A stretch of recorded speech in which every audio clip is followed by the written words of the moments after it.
Pada tahun 1769, mobil pertama diciptakan oleh pria berkebangsaan Prancis yang bernama Nicolas Joseph Cugnot. Mobil pertama ini sangat berbeda dengan mobil zaman sekarang. Tampilannya itu sangat-sangat berbeda, seperti rodanya masih ada tiga. Bukan masih ada ya, cuma ada tiga. Terus di depan tuh menggunakan mesin uap, jadi mesinnya itu di depan. Sangat-sangat aneh. Dan kalau ditanya berapa kecepatan maksimum mobil ini, kecepatannya itu hanya sekitar 2 km per jam. Dan kalau dibandingkan dengan kecepatan jalan manusia pada rata-rata pada umumnya yang bisa mencapai 3-4 km per jam, mobil ini bisa dibilang sangat-sangat unfaedah. Tapi tentu saja ini adalah mobil pertama, ini adalah prototipe paling pertama. Ya wajarlah kalau masih teknologi yang masih bisa dibilang unfaedah.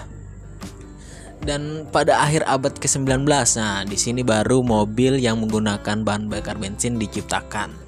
Yang terkenal itu adalah buatannya Karl Benz yang dinamakan motor wagon. Dan mobil yang menggunakan bahan bakar bensin ini kecepatannya sudah meningkat tajam dibanding dengan mobil yang masih menggunakan mesin uap. Kecepatan rata-rata maksimum mobil ini sekitar 20-30 km per jam. Dan tahukah kau mobil saat ini, mobil seperti supercar, hypercar itu bisa menempuh kecepatan maksimum sekitar 400-400 km per jam. Itu sangat-sangat cepat. Kalau kamu bergerak sekitar 400 km per jam saja dari Kendari ke Unaha itu hanya membutuhkan waktu sekitar 9 menit. Kalau dari Jakarta Bandung itu sekitar 23 menit sekitar itu. Tapi apakah ini benda yang tercepat buatan manusia saat ini? Ya tentu saja bukan. Masih ada pesawat komersil misalnya yang kecepatan maksimumnya itu bisa menembus sekitar 800-900 km per jam. Di atas pesawat komersil masih ada pesawat tempur yang kecepatan maksimumnya saat ini tercatat bisa sampai sekitar 2.700 km per jam. Nah itu yang ada di bumi ya. Masih ada buatan manusia yang lebih cepat daripada itu, tapi berada di luar angkasa. Yang di tahun 2011 itu diluncurkan pesawat antariksa tanpa awak yang akan dikirim ke Jupiter. Tahukah kamu kecepatan maksimum ketika pesawat ini mengorbit Jupiter? Pesawat ini namanya Juno ya.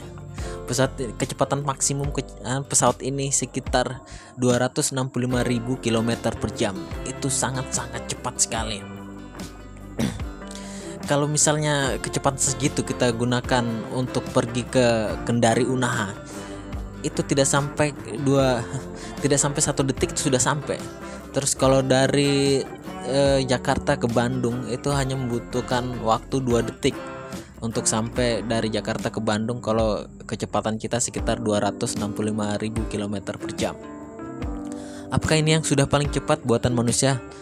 Masih ada lagi yang tercatat tercepat buatan manusia sampai saat ini.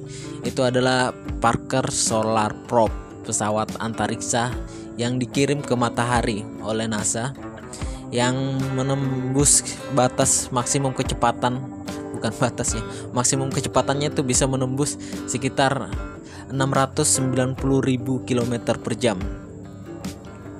Ini sudah tidak terbayangkan lagi secepat apa itu. Tapi apakah itu kecepatan yang paling tinggi di alam semesta ini? Oh belum. Alam semesta mempunyai kandidat yang sampai saat ini manusia tidak bisa menyamai, bahkan mendekati sedikit pun aja tidak bisa. Apa itu yang paling cepat di alam semesta ini? Itu adalah cahaya. Cahaya. Jika kamu mengira saat bola lampu dinyalakan, ruangan seketika terang begitu saja. Faktanya ternyata cahaya masih memerlukan waktu untuk sampai dari titik satu ke titik lainnya. Dan para ilmuwan sudah bertahun-tahun mencoba mengukur seberapa kecepatan cahaya ini. Dan sekarang sudah diketahui kecepatannya adalah sekitar 300.000 km per detik. Ya, per detik, bukan per jam. Kalau dengan kecepatan ini kamu mengelilingi bumi, kamu akan bisa mengelilingi bumi bukan hanya 1 kali, tapi 7,5 kali. Terus kalau kita ke bulan dengan kecepatan cahaya, berapa waktu yang kita perlukan? Itu hanya sekitar kurang dari 2 detik.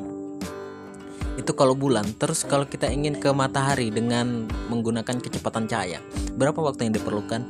Waktu yang diperlukan cahaya matahari sampai ke bumi itu hanya sekitar 8 menit sekian. Dan jika kita bergerak dengan kecepatan cahaya menuju bintang terdekat di luar tata surya kita, yaitu Proxima Centauri, itu hanya memerlukan waktu 4,2 tahun cahaya, yang kalau dikilometerkan itu sekitar 40.000 triliun kilometer. Nolnya ada berapa itu ya? Kayaknya banyak sih. Setelah kita mengetahui bahwa cahaya juga memerlukan waktu untuk bergerak dari satu titik ke titik lainnya, itu menimbulkan fakta wow berikutnya. Fakta wow berikutnya itu apa? Yaitu sesuatu yang kita lihat dengan mata kita semuanya adalah masa lalu, jadi tidak real time. Jadi apa yang kita lihat itu tidak betul-betul real time, itu hanya masa lalu. Begini contohnya, cahaya matahari untuk sampai ke bumi itu memerlukan waktu sekitar 8 detik. Jadi misal matahari tiba-tiba menghilang saat ini juga, orang di bumi akan tahu 8 detik berikutnya. Jadi mataharinya hilang, setelah 8 detik baru orang bumi tahu kalau matahari hilang. Begitu juga bulan. Jika bulan menghilang tiba-tiba, orang di bumi akan mengetahui bulan itu hilang sekitar 1 detik atau 2 detik setelahnya. Terus kenapa bisa begitu? Itu karena cara kerja penglihatan kita itu faktor utamanya adalah cahaya. Jadi kalau tidak ada cahaya, mata kita tidak bisa melihat. Begini cara kerjanya. Jadi cahaya itu masuk di kornea, terus diteruskan ke retina. Di retina itu terdapat sel-sel yang memproses cahaya itu yang disebut sel fotoreseptor. Dan proses kimia itu menghasilkan listrik yang terus dikirimkan melalui saraf yang dinamakan saraf optik. Itu dikirim ke otak, dan di otak sinyal-sinyal atau listrik ini diproses menghasilkan sebuah gambar atau sebuah tampilan dari benda tersebut. Seperti begitulah cara kerjanya. Jadi cahaya masuk, terus masuk kornea, terus diteruskan di retina. Retina ada selnya, sel fotoreseptor yang mengubah reaksi kimia menjadikan impuls listrik, dan diteruskan di saraf optik, diteruskan ke otak, di otak diproses jadi sebuah tampilan atau sebuah gambar. Jadi yang melihat sesungguhnya itu adalah otak. Mata ini hanya adalah sensor. Jadi semua yang kita lihat di langit itu adalah semua masa lalu. Bahkan cuma bukan di langit, apa yang kita lihat itu masa lalu, tidak benar-benar real time. Matahari menghilang 8 detik kemudian baru kita sadar bahwa matahari itu menghilang. Proxima Centauri menghilang 4,2 juta tahun cahaya berikutnya baru kita tahu, atau 4,2 tahun berikutnya baru kita tahu Proxima Centauri itu hilang. Jadi Proxima Centauri yang kita lihat adalah Proxima Centauri 4,2 tahun yang lalu. Dan inilah sesuatu yang paling cepat di alam semesta yang sampai saat ini manusia belum bisa menyamai, bahkan mendekati sedikit pun. Tapi kalau kita bertanya-tanya ya, apa yang terjadi jika kita bisa bergerak di kecepatan cahaya atau sekitar 300.000 km per detik? Pertanyaan inilah yang membuat Albert Einstein merumuskan relativitas khusus.